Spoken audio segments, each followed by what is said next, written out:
Back to my channel Priyanka official. আজ অনেক দিন পর বাজার থেকে দেশি ট্যাংরা মাছ নিয়ে এসেছিলো, আমার ভীষণ প্রিয়। আমার বাবা এই মাছটা নিয়ে এসেছেন, আমি খেতে খুব ভালোবাসি বলে। আজকে বেগুন দিয়ে আলু দিয়ে ট্যাংরা মাছের ঝোল বানানো হবে।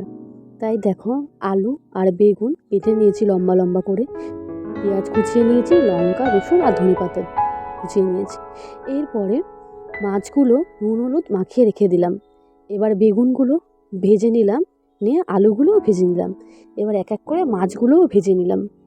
ভেজে বেগুন আলু আর মাছগুলো দেখো ভেজে একটা থালার মধ্যে রেখে দিয়েছি। এরপরে কড়াইতে তেল গরম করে পেঁয়াজ কুচু কুচু কাটা ছিল, রসুন আর কাঁচা লঙ্কা দিয়ে নাড়িয়ে চাড়িয়ে ওর মধ্যে হলুদের গুঁড়ো, লঙ্কার গুঁড়ো, জিরের গুঁড়ো, নুন পরিমাণ মতন দিয়ে এবার মশলাটাকে কষিয়ে নিলাম। এবার মশলা থেকে যতক্ষণ না তেল ছাড়ছে ততক্ষণ আলুগুলো দেবো না। এবার আলুগুলো দিয়ে দিলাম, তেল ছেড়ে গেছে মশলা থেকে। দিয়ে এবার আলু মশলার সাথে কষানোর পরে পরিমাণ মতন জল দিয়ে দিলাম। দিয়ে এবার জলটা যে ফুটে উঠেছে ওর মধ্যে ভেজে রাখা ট্যাংরা মাছ আর বেগুনগুলো দিয়ে দিলাম। দিয়ে এবার ফুটে উঠলে ধনেপাতা দিয়ে নামিয়ে নেব। বেগুন দিয়ে ট্যাংরা মাছ একটা পুরনো রান্না,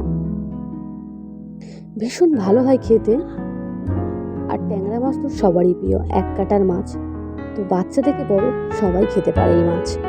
খুব উপকারও এই মাছ, দেশি ট্যাংরা। দেখো কতটা সুন্দর হয়েছে। যদি ভালো লাগে রান্নাটি, আমাদের চ্যানেলটি like, comment, share and subscribe করে দিও।